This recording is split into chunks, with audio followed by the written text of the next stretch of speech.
চরকি বাংলাদেশের সৌন্দর্য, বাংলাদেশের চলচ্চিত্র, বাংলাদেশের শিল্প, বাংলাদেশের সংস্কৃতি, বাংলাদেশের ভাষা, বাংলাদেশের সঙ্গীত এবং বাংলাদেশের যে রূপকল্প আছে সেটার সবচাইতে বড় প্রতিনিধিত্বকারী, প্রকাশকারী, রূপায়ণকারী। কাজেই চরকির জয় মানে বাংলাদেশের জয়, বাংলাদেশের সৌন্দর্যের জয়।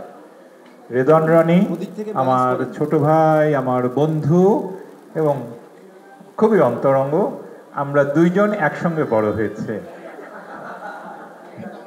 আমরা মোস্তফা সরোয়ার ফারুকী যখন এখানে 51 করতেন, 69 করতেন, তখন ডিওএইচএসে একটা বাসা নিয়ে, যেটা আপনারা 51তে দেখতেন, 51 নম্বর বাড়ি, ওই বাড়িতে আমরা যারা একসঙ্গে বড় হয়েছি, রেদওয়ান রনি তাদের একজন। যদিও রনিকে আমি সবসময় মনে করিয়ে দিই, রনি ওই সময় তুমি কিন্তু আমার সঙ্গে কথা বলার সাহস পেতে না, কারণ আমি যখন যেতাম সরোয়ার ফারুকী আমার সঙ্গে কথা বলতে, ওরা তাকিয়ে দেখতো যে আনিসুল হক এসছে।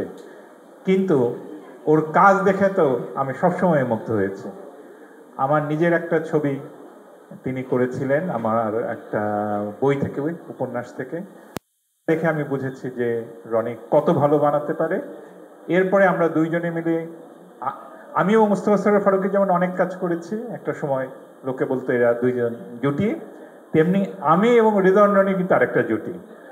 আপনারা জানেন যে প্রথম আলোর প্রতিষ্ঠাবার্ষিকী হচ্ছে 4 নভেম্বর। এই উপলক্ষে অনেকগুলো ভালো মোটিভেশনাল প্রামাণ্যচিত্র প্রথম আলো নির্মাণ, পরিচালক ছিলেন রেদওয়ান রনি। তো এই সময়টাতে অক্টোবরে, নভেম্বরে আমরা প্রতি বছর একসঙ্গে কাজ করি, এইবারও করছি। ওর মধ্যে ওই যে কলসিন্দুরকে নিয়ে বানিয়েছিল অদম্য মেয়েরা, এরকম অনেকগুলি খুবই মর্মস্পর্শী কাজ রেদওয়ান রনির আছে। এরপরে তো উনি যেখানেই হাত দেন সেখানেই সোনা ফলে।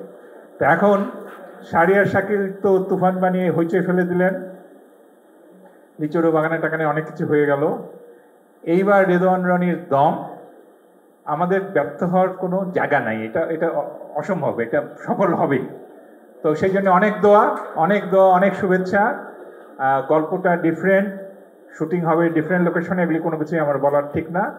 আমরা সবাই জানি দম, দোয়া করি খুব ভালো ছবি হোক, খুব ভালো ছবি হোক, ভালো ছবি হোক, যেটা আমরা সবাই মিলে দেখবো, চরকিতে দেখবো, হলে গিয়ে দেখবো, দেশে দেখবো, বিদেশে দেখবো, এবং দেখে মনে হবে যে একটা ভালো ছবি দেখলাম, এটাই তো, এবং সবাই মিলে দেখবো এরকম একটা ছবি।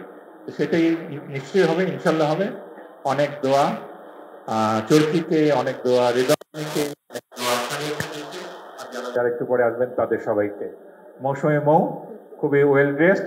আমাকে যদি আগে বলতো আমাকে এখানে বক্তৃতা দিতে হবে, তাহলে আমিও একটা কালো রঙের কিছু একটা পরে আসতে পারতাম।